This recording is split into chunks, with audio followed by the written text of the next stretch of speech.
Hello students, I am starting with a series of videos on autocoids. Now today we are going to discuss introduction to and classification of autocoids. So this video is first in the series of videos on autocoids. So let's first understand the meaning of word autocoids. Now autocoids is a Greek word. It's split into two parts. Auto means self. Self, that means on its own, automatic. And eikos means a healing substance. So autocoids are chemical substances that are produced naturally or automatically by the body in response to various stimuli. And these autocoids are highly protective in nature. They possess healing properties. So autocoids are defined as physiologically active chemical substances produced locally by a wide variety of cells in the body and exhibit a brief duration of action. So autocoids are physiologically active substances. They are produced locally. That means they are produced locally at the site of injury, or they are produced, for example, at the site of allergy. They possess a short duration of action, and most important, they possess healing properties. They are thus protective in their nature. For example, histamine, serotonin, prostaglandins, etc. Let's talk about important characteristic features of autocoids. Now, first and the most important, autocoids participate in a number of physiological and pathological processes. Let's first understand physiological role of autocoids.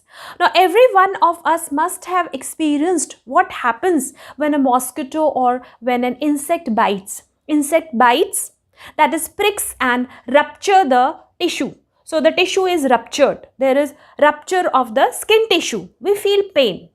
And then the insect releases toxins in the tissue. Now the body wants to destroy this toxin because this toxin is harmful for the body tissues.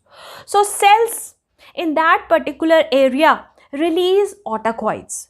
So there is localized release of autocoids. For example, there is release of histamine. Now histamine increases localized blood flow. So blood flow at the site of insect bite increases. And very important to understand that the plasma from this blood passes into the injured tissue. And when the plasma accumulates in the injured tissue, this results in the swelling or edema or inflammation in that area.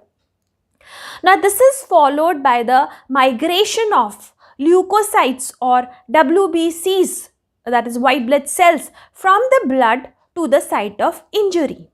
And these WBCs, they neutralize or they destroy the toxins.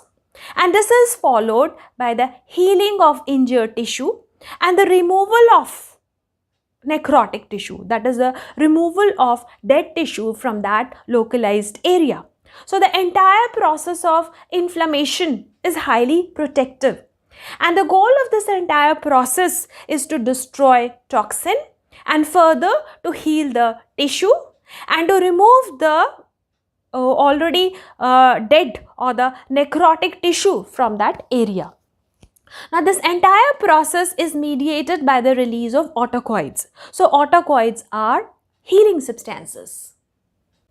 Now let's talk about the pathological role of autocoids. Now as we know, process of inflammation is mediated by the local release of autocoids, and inflammation is highly protective, but excessive and prolonged inflammation leads to extensive tissue damage, damage to organ function, and can even cause mortality. Excessive and prolonged inflammation is the root cause of inflammatory diseases like arthritis, asthma, atherosclerosis, and many more. Now, in addition to their role in mediating inflammation, autocoids modulate or regulate activity of immune response, regulate activity of smooth muscles, glands, nerves, platelets, etc. This we will discuss in upcoming videos on autocoids. Autocoids are termed as local hormones, and primarily autocoids produce local effect but can produce systemic effects also. However, autocoids differ from hormones produced by the body. Now, specific hormones are produced by specific endocrine glands, and once produced, these hormones are released in the blood. For example, insulin is produced by the pancreas, thyroxine is produced by the thyroid gland. Now, these hormones like insulin, thyroxine are transported throughout the body, and they act on distant target tissues located anywhere in the body. Whereas autocoids are produced locally, they act locally, and they are metabolized locally. They primarily produce local effect, and therefore they are termed as local hormones. Now let's quickly see to the classification of autocoids. The first class is amine autocoids. Now these are derived from amino acids. For example, histamine, 5-hydroxytryptamine, also called as serotonin. Then lipid derived autocoids, for example, prostaglandins, leukotrienes, platelet activating factor. Then peptide autocoids. These are the autocoids that are derived from the peptides. For example, plasma kinins, for example, bradykinin, calidine, and another peptide autocoid is the angiotensin. Other autocoids are, for example, cytokines.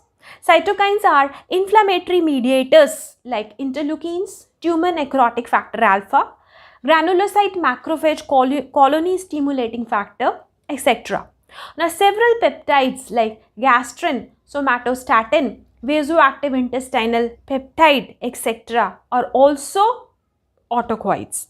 So, we will study each category of these autocoids one by one in our upcoming videos. So, this is in brief on introduction and classification of autocoids. If you find the video useful, kindly like, subscribe and share this video. Thanks for watching this video.